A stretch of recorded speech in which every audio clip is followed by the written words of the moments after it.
the sound. Bonjour à vous. Alors aujourd'hui, premier épisode de la série consacrée au répertoire celtique, et j'ai choisi de commencer par Amazing Grace.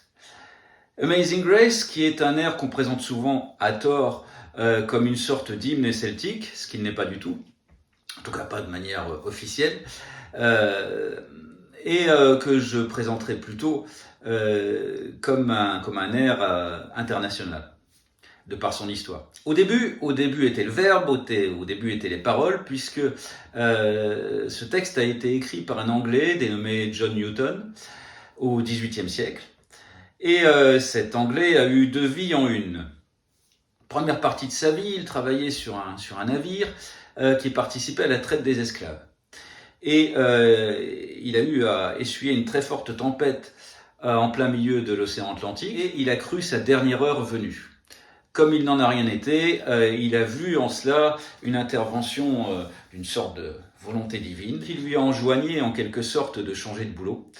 Et ce qu'il a fait, puisqu'il a abandonné cet infâme métier, il est devenu pasteur et il s'est marié. Et il a écrit ce texte qui traite essentiellement de cette rédemption. Au départ, c'était un texte en fait qui était destiné à être lu durant les offices, donc il n'avait pas forcément vocation à être chanté. On ne lui connaît pas, en tout cas, de musique originelle. Mais comme il a déjà eu ce texte un certain succès, même à l'international, on a commencé à lui mettre quelques airs dessus. Et jusqu'à ce qu'au XIXe siècle, ce soit une mélodie d'Amérique qui soit définitivement accolée à ce texte, à ces paroles. Pour l'anecdote, mais pas tant que ça, cette musique américaine s'appelait en fait New Britain, Nouvelle-Bretagne. Alors cet air a continué à avoir beaucoup de succès, en particulier au niveau gospel, et ce n'est que assez tardivement, en fait, au XXe siècle, en 1972, qu'il a été adapté et intégré au répertoire de cornemuse. Et à partir de là, on a commencé à le jouer, en particulier à l'occasion des obsèques de soldats morts au combat. Ça lui donne effectivement un côté un peu triste, ce que, selon moi, il n'est absolument pas, qu'il s'agisse de la mélodie ou des paroles qui sont quand même assez positives.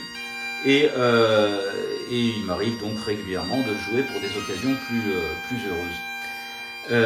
Après tout, la musique n'a pas de frontières, en tout cas, elle les limites ou les barrières qu'on veut bien lui mettre. Voilà, je vous laisse découvrir plus avant cette magnifique mélodie sur mon site. Et je vous laisse aussi en compagnie de cette Amazing Grace à la cornemuse. À la semaine prochaine.